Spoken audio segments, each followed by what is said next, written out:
సామెతల గ్రంథము 25వ అధ్యాయము 12వ వచనం. బంగారు కర్ణభూషణం ఎట్టిదో అపరంజి ఆభరణం ఎట్టిదో వినువాని చెవికి జ్ఞానము గల ఉపదేశకుడు అట్టివాడు. సామెతల గ్రంథకర్త చెప్తున్నాడు, బంగారు కర్ణభూషణం అంటే చెవికి పెట్టుకునేటువంటి ఒక ఆభరణం. ఆ బంగారు కర్ణభూషణం ఎట్టిదో అపరంజి ఆభరణం ఎట్టిదో వినేవాని చెవికి జ్ఞానము గల ఉపదేశకుడు అట్టివాడు అనేటువంటి మాట. ఎవరైతే అంటే జ్ఞానము కలిగి బోధించేటువంటి ఉపదేశకుడు మీకు ఉంటాడో, ఉపదేశం మీరు వింటూ ఉంటారో, ఆ వినేటువంటి చెవి ఎటువంటిది అంటే బంగారు కర్ణాభరణము ధరించినటువంటి అంత అందమైనటువంటి చెవి అనేటువంటి ఉద్దేశ్యంతో సామెతల గ్రంథకర్త చెప్తూ ఉన్నాడు. మనము ఆత్మలో ఉన్నటువంటి సౌందర్యం గురించి ఆలోచించాలి. కాబట్టి ఇక్కడ మనం ఆలోచిస్తూ ఉన్నప్పుడు ఆ చెవులవి పెట్టుకోవచ్చా పెట్టుకోకూడదా అనేది సబ్జెక్ట్ కాదు ఈరోజు. ఇక్కడ గ్రంథకర్త చెప్తున్నాడు, జ్ఞానము కలిగిన ఉపదేశము వినేవాడు, జ్ఞానము కలిగిన ఉపదేశకుడిని కలిగినటువంటి చెవి అంత అందమైనది అని చెప్పడానికి ఈ వర్ణన జరిగింది. ఇక్కడ సహజంగా మన చెవి చాలా ఇంపార్టెంట్ రోల్ పోషిస్తుంది మన శరీర అవయవాలన్నిటిలో కూడా. ఎందుకంటే మనం ఏమైతే వింటున్నామో ఆ వినినటువంటి దాన్ని మన హృదయము గ్రహిస్తుంది. మనం ఏమైతే మాట్లాడుతున్నామో దాన్ని బట్టే మన హృదయము రెస్పాండ్ అవుతూ ఉంటుంది. అందుకే బైబిల్ గ్రంథంలో ఒక మాట ఉంది, వారు హృదయాలు క్రొవ్వినవి కాబట్టి వారు నా మాటలు వినలేకపోతున్నారు అనేటువంటి విషయం. మనం ఏమి వింటున్నామో అది చాలా జాగ్రత్తగా అబ్జర్వ్ చేసుకోవాలి. జ్ఞానము గల వారి యొక్క చెవులట తెలివిని వెదుకుతాయనే మాట సామెతల గ్రంథము 18వ అధ్యాయము 15వ వచనంలో ఉంది. జ్ఞానము గల వారి చెవులు తెలివిని వెదుకుతాయి అనేటువంటి మాట. మరి మన చెవులు ఎలా ఉన్నాయి ఈరోజు? చెవులకు ఉన్నటువంటి ఇంపార్టెన్స్ ఎంత? మనం చాలాసార్లు మన ముఖానికి ఇంపార్టెన్స్ ఇస్తాం, మన యొక్క అలంకరణ అంతటికీ ఇంపార్టెన్స్ ఇస్తాం, కానీ మన చెవులను అసలు లెక్క చేయం. చాలామంది మన చెవులకి ఇంత ఇంపార్టెన్స్ ఉందని కూడా తెలియదు మనకి. బెతెస్దా కోనేరు దగ్గర అనేక మంది రోగగ్రస్తులు పడి ఉన్నారంట. ఎందుకంటే ఒక దూత వచ్చిన తర్వాత ఆ కోనేటిలో నీటిని కదిలిస్తారు. కదిలించినప్పుడు మొదట ఎవడైతే శబ్దాన్ని వింటాడో వాడు అక్కడ స్వస్థపరచబడతాడు అని లేఖనంలో రాయబడి ఉంది. అసలు మరి దేవదూత వచ్చినట్లు ఎలా తెలుస్తుంది? అన్ని రకాల రోగగ్రస్తులు ఉన్నారు అక్కడ. మరి దేవదూత వచ్చింది అని ఎలా తెలుస్తుంది వాళ్ళకంటే? శబ్దము ద్వారా మాత్రమే. ఎవడైతే ఆ శబ్దాన్ని గ్రహిస్తాడో వెంటనే ఆ కోనేటిలోనికి వెళ్ళినప్పుడు వాళ్ళు స్వస్థపరచబడతారు అని. అంతవరకు ఎందుకు? కడబూర స్వరము మ్రోగినప్పుడు రాకడలో మనం అందరము ఎత్తబడతామనే విషయం బైబిల్ గ్రంథంలో రాయబడి ఉంది. అది వినబడాలన్నా మనకి చెవులు కావాలి కదా. మన చెవులు ఆత్మీయంగా పరిశుద్ధంగా ఉన్నాయా లేదా? ఈ రోజుల్లో చాలామంది వారి చెవులు ఖాళీగా లేవు, ఏదో ఒకటి వింటూనే ఉంటున్నారు. ఆ ఫోన్లో మాట్లాడుతూనే, ఆ చెవులలో పాటలు వింటూనే, ఆ చెవులలో ఏవో ఒక ప్రోగ్రామ్స్ గురించినటువంటి మాటలు వింటూనే వారి కాలమంతా కూడా వారి చెవులను పాడు చేసుకోవడంలోనే ఉన్నారు. మరి చాలామంది ఈ విధంగా తుప్పు పట్టిన చెవులు గల వాళ్ళగా, ఆత్మీయంగా ఏ మాత్రము వాక్యాన్ని వినలేని వారుగా, చాలామందికి వాక్యం వినడం చాలా కష్టం. 15 నిమిషాలే వాక్యం పెడుతున్నాం, మార్నింగ్ శ్రద్ధగా వినండి అంటే ప్రతిరోజు వాక్యం వింటున్నారా అని అడిగినప్పుడు చాలామంది మా చర్చిలోనే చేతులు ఎత్తడం లేదు. ఒకసారి అర్థం చేసుకోండి, ఉదయకాల సమయంలో లేచి ఒక మంచి వర్తమానము వినుట ద్వారా ఎంత ఆశీర్వాదం మన జీవితంలోనికి వస్తుందో.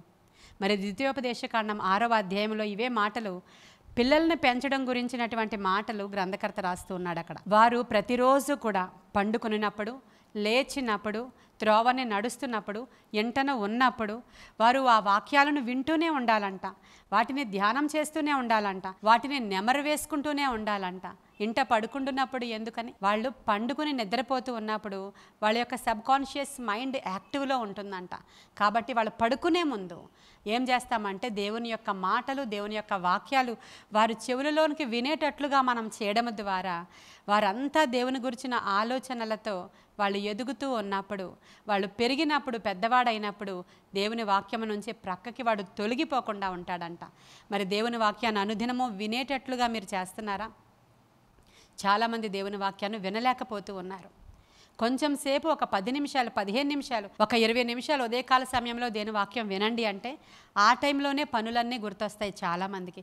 ఆ టైంలో కొంతమందికి నిద్ర కూడా వస్తూ ఉంటుంది. మీరు ఎప్పుడు మేల్కొంటే అప్పుడే వినండి, అంతేగాని నిద్రమత్తుతోనూ ఆవలింతలతోనూ నిర్లక్ష్యముగా దేవుని యొక్క వాక్యాన్ని వినకూడదు. దేవుని యొక్క వాక్యాన్ని నిర్లక్ష్యముగా వినేవాడు, దేవుని యొక్క పనులను నిర్లక్ష్యముగా చేసేవాడు శాపగ్రస్తుడు అని లేఖనం సెలవిస్తూ ఉంది. దేవుని యొక్క వాక్యాన్ని వినకుండా వాడి చెవులను మోసుకునేవాడు, వాని యొక్క ప్రార్థన దేవునికి హేయము అని రాయబడి ఉంది. అది సామెతల గ్రంథం 28వ అధ్యాయం 9వ వచనంలో, దేవుని యొక్క ధర్మశాస్త్రాన్ని వినకుండా చెవులు మోసుకునే వాని ప్రార్థన యెహోవాకు హేయము అని రాయబడి ఉంది. ఒకవేళ నువ్వు దేవుని వాక్యాన్ని వినలేకపోతున్నట్లయితే మరి నీ ప్రార్థన కూడా దేవుడు వినడు అని లేఖనం సెలవిస్తూ ఉంది. కాబట్టి దేవుని యొక్క వాక్యాన్ని వినడానికి మన చెవులను సిద్ధం చేసుకోవాలి. మరి 1వ తిమోతికి రాసిన పత్రిక 4వ అధ్యాయం 3వ వచనంలో కూడా చాలామంది దురద చెవులు గలవారుగా ఉన్నారంట. వారు తమ కొరకు హితబోధలను విడిచిపెట్టి ఆ యొక్క చెత్త బోధలను వినడానికి ఇష్టపడతారంట. వాళ్ళకి దురద చెవులు. వాళ్ళకి ఎలాంటివి కావాలంటే గద్దించే వాక్యం వద్దు, హెచ్చరించే వాక్యం వద్దు, మిమ్మల్ని లేవనెత్తే వాక్యం వద్దు, మిమ్మల్ని రక్షించే వాక్యం వద్దు. ఏమీ లేదు, అంతా బాగుంది, మీరు ప్రార్థన చేసినా ప్రార్థన చేయకపోయినా, మీరు పాట పాడినా, మీరు విన్నా వినకపోయినా, మీరు పడుకున్నా, మీరు ప్రార్థన కోసం మోకరించకపోయినా ఏమీ పర్వాలేదు, మీకు అంతా మంచిగా జరుగుతుంది అనేటువంటి కథలు బోధలు ఇష్టమంట వాళ్ళకి. దురద చెవులు గలవారట వారు దేవుని యొక్క వాక్యాన్ని వినలేకపోతారు అని రాయబడి ఉంది. ప్రియమైన దేవుని బిడ్డలారా, అసలు మన శరీరంలో చెవులకు ఎంత ఇంపార్టెన్స్ ఉందో తెలుసా? మన శరీర అవయవాల అన్నిటిలో కూడా మన చెవి, మనము వృద్ధులం అయిపోతూ ఉన్నప్పుడు కూడా చెవి యొక్క షేప్ ఏమాత్రం చిన్నగా అవ్వదు. ఎందుకో తెలుసా? అది కూడా మనతో పాటు ఎదుగుతుందంట. ఎంత గొప్ప విషయం కదా! మన చెవి మనతో పాటు ఎదుగుతుందంటండి. ఎంత ఆశ్చర్యకరమైన విషయం! ఈ చెవి యొక్క షేప్ ఉంది చూడండి ఒకసారి. ఈ చెవి షేప్ ఉందా? ఈ చెవి షేప్ని దేవుడు ఎందుకు పెట్టాడు అంటే, ఎవరైనా మనతో మాట్లాడేటప్పుడు ఈ శబ్ద తరంగాలు వచ్చినప్పుడు ఈ షేప్ ఏదైతే ఉందో దీనికి తగిలి ఈ లోపలికి ఆ శబ్ద తరంగాలు వెళ్ళేటువంటి అవకాశం ఉంది. ఇదే గనుక దేవుడు క్రియేట్ చేయకపోతే, మనకి పెట్టకపోతే, అసలు మనకి లేకపోతే ఈ శబ్ద తరంగాలు లోపలికి వెళ్లకుండా ఇలా ప్రక్క నుంచి వెళ్ళిపోతాయంట. మరి మన శరీర అవయవాలు అన్నిటిలో కంటే చాలా చిన్న ఎముకలు మన చెవులోనే ఉంటాయి. అంటే చాలా ఉపయోగాలు చెవుల వల్ల. మామూలుగా సైంటిఫిక్గా మనం మాట్లాడుకుంటే, కానీ ఆత్మీయంగా మనం మాట్లాడుకుంటే యేసుక్రీస్తు ప్రభువారు బోధ చేసిన తర్వాత చెవి గలవాడు వినుగాక అంటాడు. మరి మనం వింటున్నామా? మంచి బోధకు మన చెవి యొగ్గుతున్నామా? తెలివిగల వారు దేవుని యొక్క వాక్యానికి చెవి యొగ్గుతారని ఇందాక నేను మీకు చదివి వినిపించాను. మనకి లూకాసు వార్త 8వ అధ్యాయం 18వ వచనంలో అసలు మీరు ఎలాగూ వినుచున్నారో చూచుకొనుడి అనేటువంటి మాట ఉంది. ఎలా వింటున్నారు మీరు? శ్రద్ధగా వింటున్నారా? లేకపోతే నిర్లక్ష్యంగా వింటున్నారా? దేవుని వాక్యం అనే భయంతో వింటున్నారా? లేకపోతే ఆడుతూ పాడుతూ తిరుగుతూ ఏమి వింటున్నారు మీరు? మంచి వాటినే వింటున్నారా? చెడ్డ వాటిని వింటున్నారా? ఎంత ఇన్ఫ్లుయెన్స్ ఉంటుందంటే మనం వినే మాటల ద్వారా.